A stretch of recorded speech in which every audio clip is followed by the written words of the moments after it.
What happens when a house becomes so haunted, even seasoned paranormal investigators flee?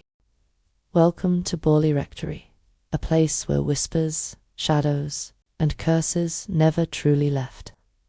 Borley Rectory was built in 1862 on the site of an old monastery in Essex, England. Legend has it, the original land carried a dark secret.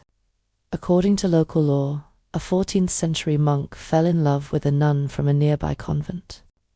Their affair was discovered, and the punishment was severe. The monk was executed, and the nun was said to have been bricked up alive inside the convent walls. After that, it was as if the ground itself had absorbed their agony. From the moment the rectory was built, it was plagued with bizarre events.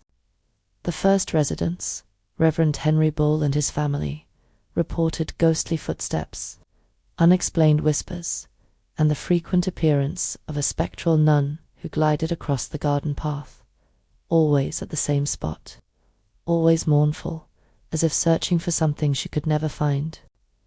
Even after Reverend Bull's death in the Blue Room, the most haunted part of the house, the activity only intensified.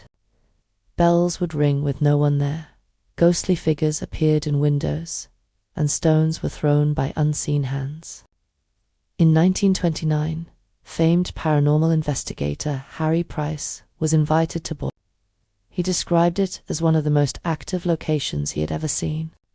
Price spent a year investigating and recorded chilling phenomena, objects flying across rooms, written messages on walls, and a cold presence that seemed to stalk the rectory's halls.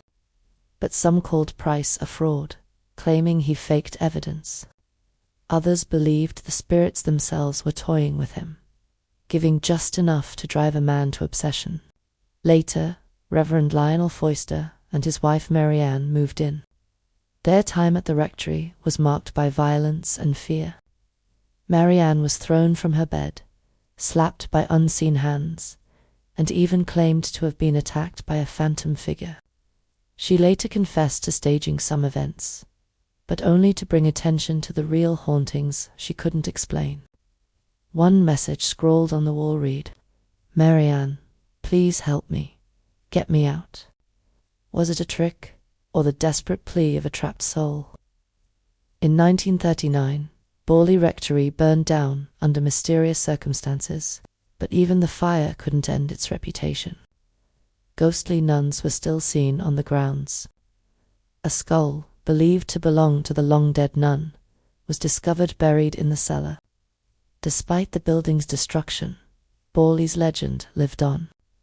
Paranormal investigators still visit the site. People still report hearing whispers. Some say the nun never left. Is Borley Rectory a hoax, a misunderstood site of trauma, or something far darker? The truth remains buried beneath the ashes, and perhaps the nun still waits. If tales like this haunt your curiosity, like and follow for more chilling investigations on the Darkside Chronicles. And remember, some doors, once opened, can never be closed.